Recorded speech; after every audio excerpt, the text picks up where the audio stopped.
שלום רב וברוכים הבאים לסרטון הדרכה קצר של מערכת מודל. הפעם נעסוק באוספי קבוצות.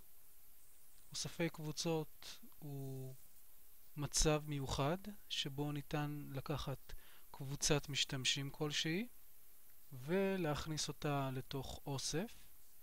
כאשר קבוצה נמצאת בתוך אוסף, ניתן לקבוע פעילות אשר זמינה רק לאוסף הקבוצות המסוים. כאשר פעילות זמינה רק לאוסף קבוצות מסוים, אף סטודנט מאף קבוצה אחרת אינו רואה את הפעילות בדף הראשי של הקורס. באופן כזה ניתן להציג פעילויות מיוחדות ונסתרות לקבוצת תלמידים מיוחדת. בדרך כלל, כשאנחנו מחלקים את הקורס לקבוצות, הפעילות תמיד תהיה מוצגת. כאשר סטודנטים ייכנסו לתוך הפעילות, הם יראו רק את חבריהם לקבוצה.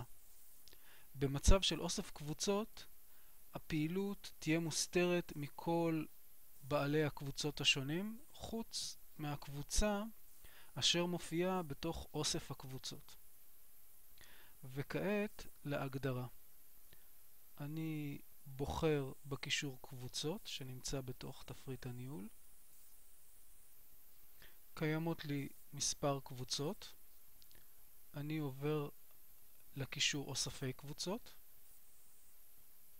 יוצר אוסף חדש.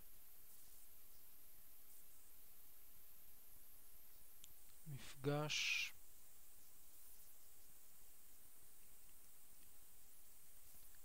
מתקדמים.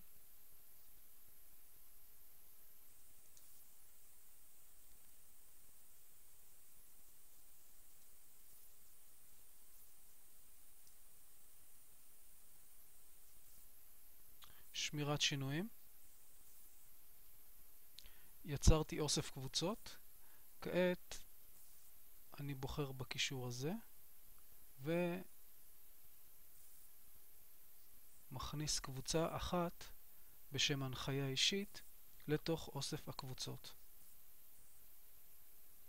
שימו לב, אוסף הקבוצות מפגש מתקדמים מכיל כרגע את כל המשתמשים המצויים בקבוצה הנחיה אישית. אני חוזר לקורס, עובר למצב הפעלת עריכה ונכנס להגדרות למשל של הפורום משחקי בלום, גולל לסוף הדף, עובר למצב הצגת הגדרות נוספות, מופיע לי אוסף קבוצות, אני בוחר מפגש מתקדמים, זה שם אוסף הקבוצות, ומקליק זמין רק לחברי אוסף הקבוצה. אין צורך לגעת במצב הקבוצות, אין לו שום השפעה. שמור שינויים וחזור לקורס. כיבוי עריכה. שימו לב, אני כמרצה רואה שפורום משחקי בלום כרגע זמין רק לסטודנטים אשר רשומים באוסף קבוצות מפגש מתקדמים.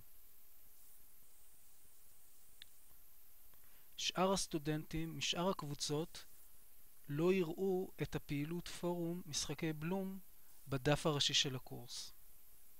הפעילות תהיה מוסתרת בפניהם. כך מגדירים אוסף קבוצות. בברכה ובהצלחה לכולם.